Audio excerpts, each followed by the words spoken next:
Bonjour à tous, et nous voici partis pour une petite vidéo avec cette 900R, F900R, un modèle qui est plutôt qui est sorti il n'y a pas très longtemps. BMW me l'a passé parce que la R18 est partie se faire une petite beauté, et on va parler un petit peu de cette machine là. On commence étrier avant Brembo, tu as un bicylindre dessus, alors celui-là il est bridé en 47.5, tu as un amortisseur à l'arrière qui est réglable, à l'arrière tu as un étrier Nissin. L'échappement est vraiment pas vilain et le son du moteur est pas mal du tout. Franchement, je suis plutôt agréablement surpris. Est-ce que tu aimes le devant ? Que tu aimes le devant ou pas, bon voilà, c'est...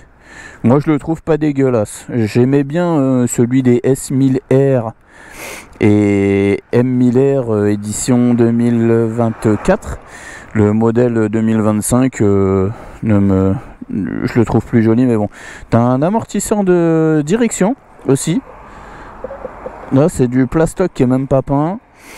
Là c'est un plastique à la con, petit logo BMW, voilà.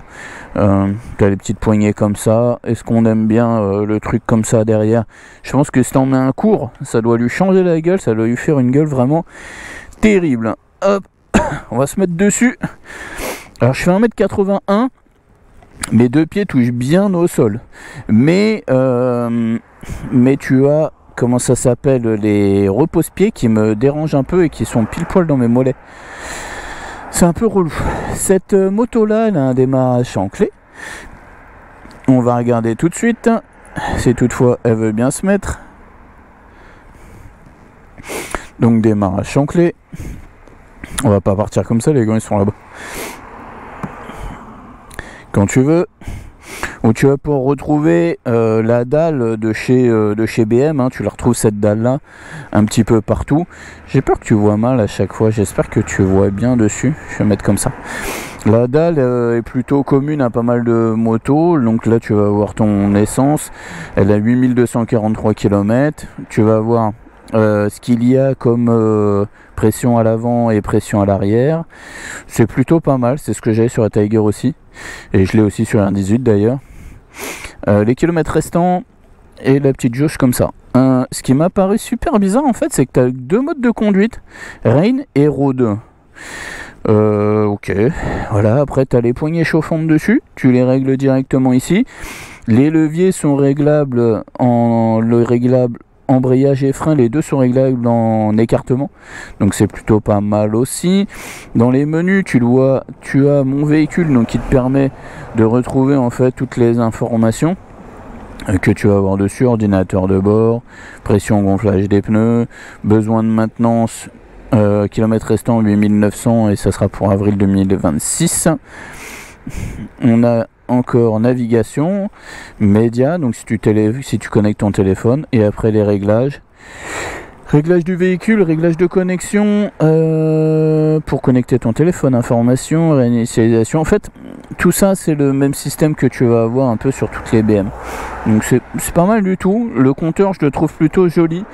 Quand tu es dessus par contre, tes bras sont vraiment obligés d'être en avant. Elle a, si je dois comparer avec la Hornet 750, elle a une conduite qui est quand même qui te pousse un peu à être un peu plus penché sur le guidon. Tu aimes pas, voilà, je dis pourquoi pas. Hop, on va chercher les gants. Pourquoi pas? Est-ce que c'est extraordinaire? Est-ce que c'est extraordinaire? Oui. Hop. Je trouve pas ça. La position est un peu bizarre. Le son du moteur. Ce qui m'a agréablement surpris, alors là j'ai déjà roulé un petit peu avec, tu vois, j'ai fait une centaine de kilomètres. Et c'est très correct le son. Ouais, tu vois, c'est plutôt gratifiant, on va dire. Donc le son il est vrombissant, on va dire. c'est pas mal du tout. Moi ça me plaît bien. Je vais te laisser comme ça, j'espère que tu verras bien.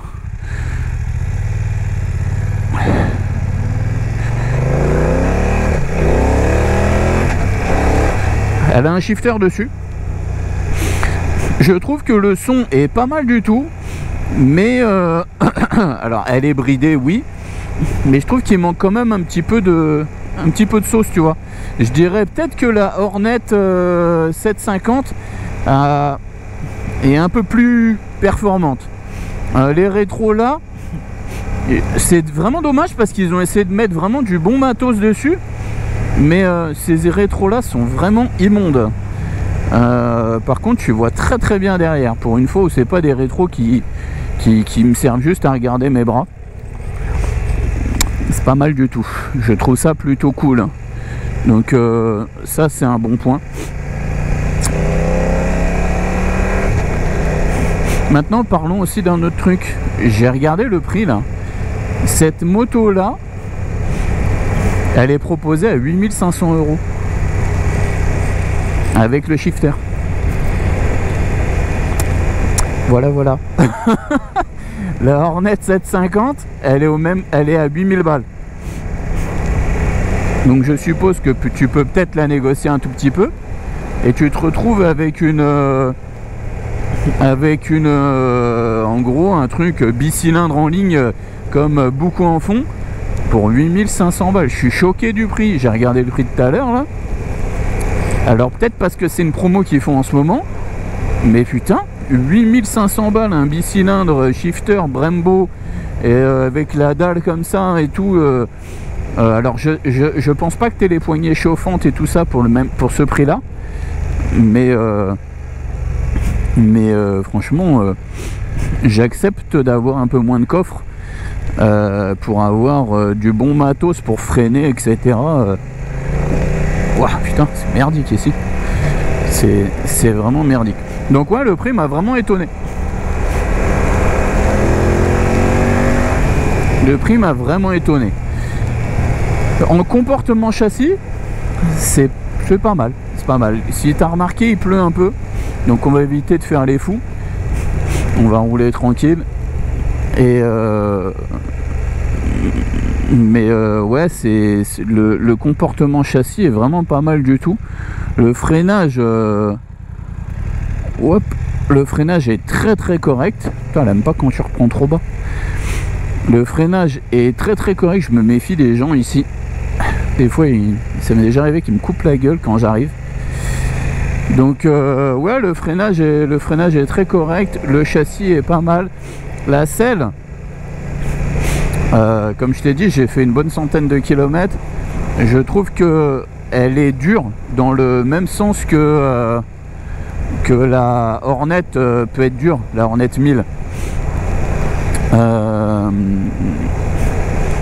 Mais c'est pas quelque chose c'est pas quelque chose de rédhibitoire, tu vois. Je redis encore, 8500 €, je suis vraiment choqué du prix. BMW qui font des motos entre guillemets abordables. 8500 balles. Je suis choqué. Après, n'hésite pas à me dire en commentaire si toi tu l'as vu à des prix plus chers, si elle était plus chère auparavant. Dans ma tête, moi avant, elle était plus chère. Mais est-ce que je me trompe? Je ne sais pas. En tout cas, ça reste une belle petite machine. La protection au vent,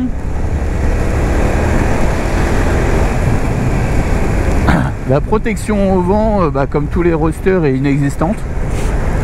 Mais elle est quand même mieux que sur la R12. Sur la R12, si tu as vu la vidéo, j'ai fait l'essai dessus. La R12, le fait qu'elle a un phare rond devant nous faisait un aplat et c'était très très très désagréable. Donc tu te retrouvais avec une comment dire, ça te faisait des turbulences en fait, une gêne et tout. C'était vraiment pas agréable, c'était vraiment pas ouf. Si je dois continuer de te détailler sur cette F900R les trucs que je trouve pas fous aussi, Les trucs que je trouve pas faux tout court. Alors, je suis pas fan de la finition du guidon comme ça. Moi, je préfère un guidon noir comme sur la Hornet. Tout le reste, sinon, après, ça va.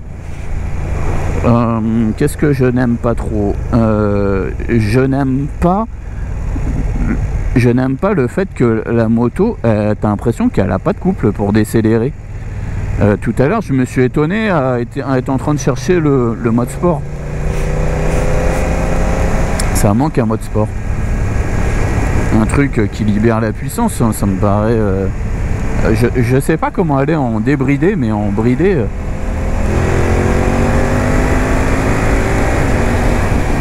Ouais, c'est pas... Alors ce qui est marrant, c'est que tu pousses la 3 et tu mets la 4 et c'est la 4 qui te dit ouais bah c'est bon, on va y aller alors. J'ai pas trop compris le concept. Trop bizarre. Bref, on va pas en parler pendant des heures, ça sert absolument à rien. Dis-moi en commentaire ce que tu en penses de cette machine. Moi je la trouve plutôt cool. En fait ce que je pense, c'est que le rapport prix équipement est vraiment pas mal et ils sont plutôt bien placés quand on compare à la concurrence. Quand tu vois qu'une Hornet 750 c'est 8000 balles, les GSX-8S c'est dans les 8000 € aussi, bah ouais, je trouve ça pas mal, hein. La 800NK là aussi, là, tu sais, la CF Moto 800NK, tout ça c'est des bicylindres en ligne, hein, qui font toute la même puissance grosso merdo, on va dire, hein. Quand c'est bridé, hein, 47.5, même tu prends la MT-07, c'est le même délire. Mais ouais, je trouve que cette machine là est plutôt bien finie en mode BMW, ça fait propre, ça fait une moto sérieuse, ça fait une moto où tu as besoin un peu de te mettre en avant, mais c'est pas mal du tout. Je pense qu'une personne, il y a une personne qui avait commenté pour la 750 en me disant ouais, je fais 1m90, est-ce que ça va pas me déranger un peu d'avoir les jambes trop pliées comme ça en conduisant, j'hésite. Et bah tu sais quoi, c'est celle-ci qu'il te faut. Celle-ci qu'il te faut. Tu vas être vachement mieux dessus. Dès que tu es grand en fait, alors je suis pas très grand, je fais 1m81, mais dès que tu es grand en fait, ça te permet d'être en meilleure position. Voilà. On va en rester là, n'oublie pas, abonne-toi, partage et puis on se redit à très bientôt pour d'autres vidéos. Allez, ciao ciao.